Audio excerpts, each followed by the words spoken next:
बिस्मिल्लाहिर्रहमानिर्रहीम अस्सलाम वालेकुम वरहमतुल्लाहि वबरकातुहू। डियर स्टूडेंट्स, हम लोगों ने बीएससी क्लास की मैथमेटिक्स को शुरू किया हुआ है। बीएससी में जो नंबर थ्योरी का कोर्स है उसको हम लोग डिस्कस कर रहे हैं। तो आज के इस लेक्चर में हम लोगों ने नंबर थ्योरी के एक मोस्ट इम्पोर्टेंट थ्योरम है उसको हम लोगों ने क्या करना है, सॉल्व करना है। ठीक है, इसमें कहता है कि show that a positive integer, कोई भी पॉजिटिव इंटीजर है n ग्रेटर देन है 1 से, मतलब n की वैल्यू 1 से क्या होनी चाहिए, ज्यादा होनी चाहिए, इज अ परफेक्ट स्क्वायर। वो क्या होता है, परफेक्ट स्क्वायर होता है इफ एंड ओनली इफ की जहां पे भी कंडीशन होती है उसका कन्वर्स भी प्रूव करते हैं। वो कहता है all exponents in standard form of n are even, कि जब भी हमारे पास n कोई इवन हो तो जो प्राइम फैक्टराइजेशन मतलब प्राइम डिस्टिंक्ट प्राइम नंबर होते हैं, एक्सपोनेंट्स को उनकी पावर में लिख सकते हैं। ठीक है, ये हम लोगों ने क्या प्रूव करना है, प्रूव करना है। तो थोड़ा सा प्रूफ पे गौर करना, ये सब समझ आ जाएगा। देखें हमारे पास n क्या है, कोई perfect n is greater than 1 है, वो क्या है, परफेक्ट स्क्वायर है। तो हम लोग सपोज कर लेते हैं कि ये वाला जो n है हमारे पास क्या है, परफेक्ट स्क्वायर है।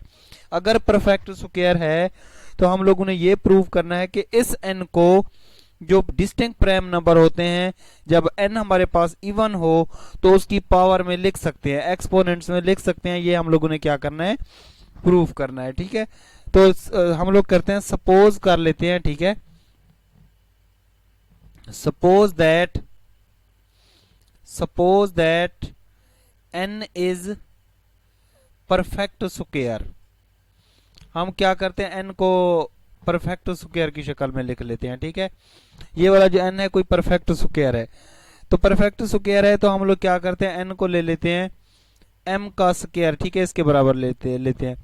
ये वाला जो बेटा m है ना, ये वाला जो m है ना, ये किसी इंटीजर में से आया है। ठीक है, सम, ये वाला जो m है ये किस में से आया है, इंटीजर में से आया है। ठीक है, और इस m की जो वैल्यू है बेटा वो क्या होगी, ग्रेटर देन 1 होगी, क्योंकि यहाँ पे उसने कहा हुआ है कि n ग्रेटर देन क्या होना चाहिए, 1 होना चाहिए। देखिए अगर m कोई हमारे पास ये वाला, क्योंकि m की वैल्यू ग्रेटर देन 1 है, इसलिए जो प्राइम फैक्टराइजेशन होंगे, प्राइम डिस्टिंक्ट प्राइम नंबर होंगे, उनको उसकी एक्सपोनेंट्स में लिख सकते हैं। ठीक है, अब हम लोग क्या करते हैं, इस m की जगह पे डिस्टिंक्ट प्राइम नंबर ले लेते हैं। डिस्टिंक्ट प्राइम नंबर क्या होते हैं बेटा, वो होते हैं हमारे पास P1 डॉट P2। ठीक है, ये डिस्टिंक्ट प्राइम नंबर ले रहे हैं हम लोग, Pk तक ले लेते हैं। ठीक है, और क्योंकि उसको उसकी एक्सपोनेंट्स में ले सकते हैं तो ये आ जाएगा अल्फा 1 अल्फा 2। ठीक है, अल्फा 2 और यहाँ पे अल्फा k तक ले लेते हैं। ठीक है, यहाँ पे इसका क्या है, ये वाला स्क्वायर है। ठीक है, अब देखें हमारे पास ये वाले P1 P2 P3 और Pk से लेकर ये क्या है, डिस्टिंक्ट प्राइम नंबर है। ठीक है, ये क्या है, डिस्टिंक्ट प्राइम नंबर। तो यहां पे यही बात लिखनी है कि सिंस P1 P2 P3, ठीक है, Pk ये क्या है, डिस्टिंक्ट प्राइम नंबर है, और डिस्टिंक्ट ये मुख्तलिफ प्राइम नंबर है, डिस्टिंक्ट प्राइम नंबर। ठीक है, ये क्या है, डिस्टिंक्ट प्राइम नंबर्स हैं। और ये वाले जो हमारे पास दिया हुआ है अल्फा 1 अल्फा 2, ये उसकी एक्सपोनेंट में लिखे हुए हैं। ठीक है, और इनकी जो वैल्यू है ग्रेटर देन 0 होगी, एंड अल्फा 1 अल्फा 2, ठीक है, और अल्फा के जिसकी वैल्यू क्या है, ग्रेटर देन 0 होगी, कोई पॉजिटिव वैल्यू होगी। ठीक है, तो इनको हम लोग क्या करते हैं, देन वी राइट, अगर इनकी वैल्यू ग्रेटर देन 0 है और n ये वाला जो है n कोई इवन है, मतलब इसका स्क्वायर बन रहा है, तो इनको ये वाला जो 2 है इनकी पावर में मल्टीप्लाई हो जाएगा, तो n बराबर आ जाएगा p की पावर 1 2 अल्फा 1। ठीक है, p 2 अल्फा 2। ठीक है, इसी तरीके से p के 2 अल्फा k तक आ जाएगा। ठीक है, अब देख लें ये वाले जो मतलब हमारे पास क्या है, जो प्राइम फैक्टराइजेशन है n की, अगर इवन हो, ठीक है, तो इसको इसकी एक्सपोनेंट में लिख सकते हैं। ठीक है, तो यही बात यहाँ पे लिख लेनी है आप लोगों ने।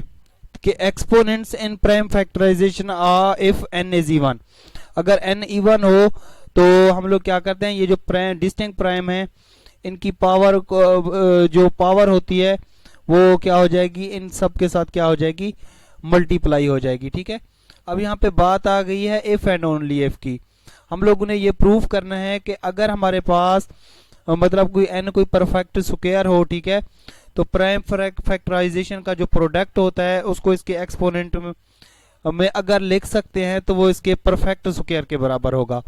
ठीक है, मतलब इसका कन्वर्स, पहले हम लोगों ने परफेक्ट स्क्वायर लेके उसको prime factorise prime distinct prime number को उसकी पावर में लिख लिया है। अब अगर पावर में लिखे हुए हैं ये वाले, मतलब n कोई परफेक्ट स्क्वायर इसको इसकी पावर में डिस्टिंक्ट प्राइम को उसकी पावर में लिख सकते हैं, तो हम लोगों ने ये प्रूव करना है कि n क्या होगा, कोई परफेक्ट स्क्वायर होगा, मतलब उलट हम लोगों ने लेके चलना है इसको।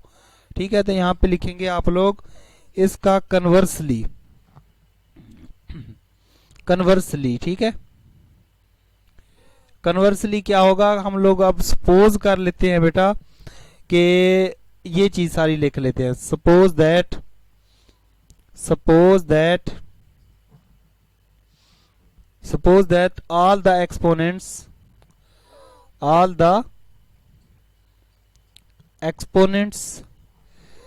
all the exponents in prime factorization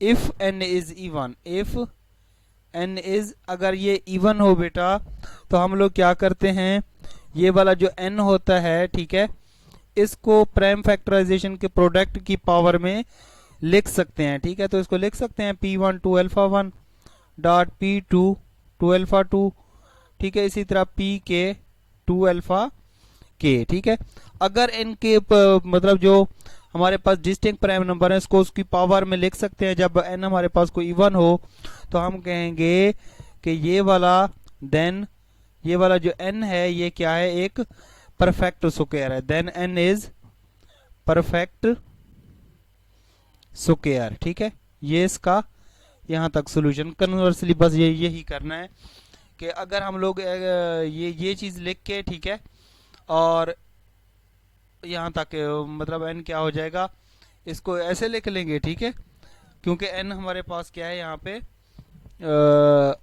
ये देख लें, इस चीज को हम लोग ऐसे लिख सकते हैं ना, p1 डॉट p2 pk, यहाँ पे अल्फा 1 अल्फा 2 अल्फा k उसका स्क्वायर बन जाएगा। ठीक है, तो इसका मतलब ये हुआ कि n इज इक्वल टू किसके बराबर होगा, m का स्क्वायर, तो इसलिए कहेंगे कि n क्या होगा, कोई परफेक्ट स्क्वायर होगा। ठीक है, ये इसका कन्वर्स आ जाएगा। तो आई थिंक ये थ्योरम भी अच्छे तरीके से समझ आ गया होगा।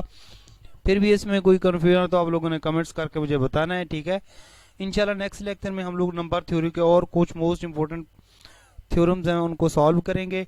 अपना ख्याल रखिएगा, दुआओं में याद रखिएगा। अल्लाह हाफिज़।